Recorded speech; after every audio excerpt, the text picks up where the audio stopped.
In the first half, I thought we moved the ball decent. We get down there and we don't, we can't settle for field goals. We got to score touchdowns in the red area, and I got to do a better job having that red area plan. But bottom line, we've got to be better on third downs, right? We were poor on our third down, but we get down to the red area. In today's college football, you got to maximize the possessions, and we get down there and we've got to score touchdowns, and we can't settle for field goals. So I felt like we left some points on the field there in the first half. And then, I was proud of the way that they continued to battle in the second half.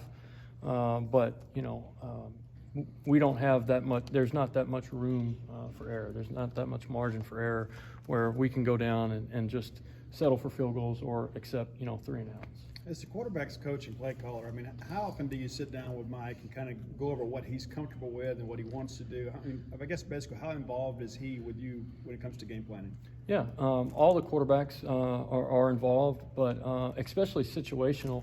On Thursdays we sit down with the quarterbacks, and particularly the starter for that week, whoever it's going to be, and talk about each of these concepts and do you feel comfortable, do you not feel comfortable, and we do. We kind of have like a ranking order where I say, hey man, this concept's going to be really good if they're giving us this coverage, but he might not feel great about it or might not feel confident in that throw, and so we move it down.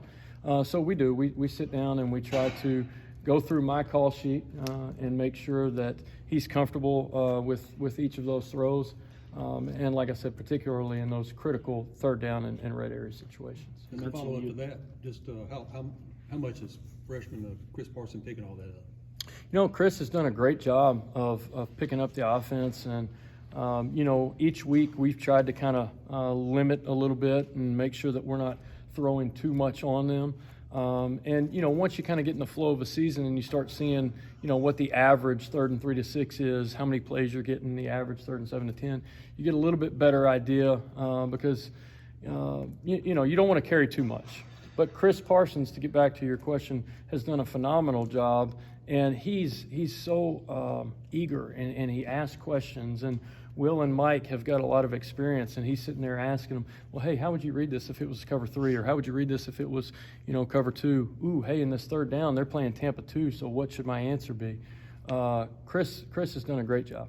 It's obviously in hindsight, and coaches across the country do have been in those 4th and 1 situations. Why not go under center there and rather than a shotgun look? Yeah, that's a great question. You always look back and everything that you do, right, you always go back and you evaluate yourself. And, the one thing that I would have done different is, taking it out of a read hand. You get there on your second, 4th and short, and the first time they bring Sam and strong safety off the edge. So you've got a little bit of concern that they're going to, be able to get to your running back up there. So trying to hold him and control him on the edge.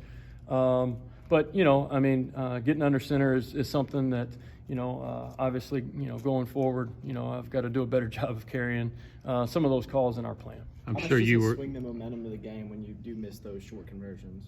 I think the momentum right there swung, pretty heavily, and and there's no one else to blame but me, right? I gotta get these guys in position on those 4th and 1s that we got to go convert those, and we've got to get excited about 4th and 1 when we get in those situations about getting those, not oh my gosh, it's 4th and 1. You know what I'm saying? We got to attack that moment and attack that situation. But you know what? It's one play at a time, and sure there can be momentum changes in games, but we've got to get to a point where it doesn't matter. We've got to be able to overcome whatever adversity there is that comes. Career day for Xavion. What do you make of the way he's just been developing as still one of the younger guys in this offense and coming into his own of late? Yeah, Xavion is an extremely talented receiver, and I was really proud of him and some of the plays that he made on Saturday.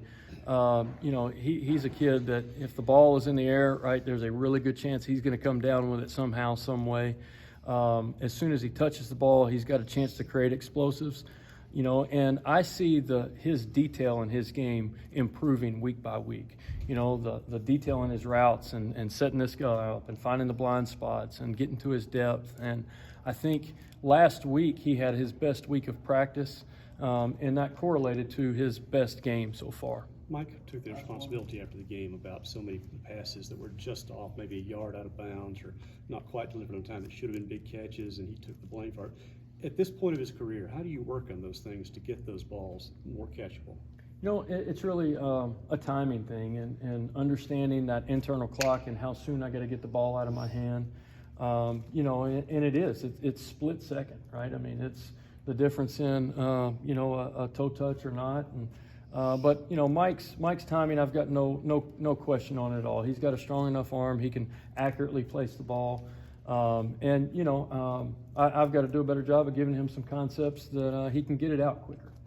I'm sure you were frustrated more than anybody, but when you see a play where Tulu and Xavion run into each other like that, what causes that? Yeah, it was, and in those situations where you're in a go for it on fourth down situation, you get a little bit more aggressive with the call and trying to get a little gadget in, and really stuff like that is more so we've got to do a better job during the week of cleaning up those details, and that goes back to making sure that I'm not trying to do too much or give them too much.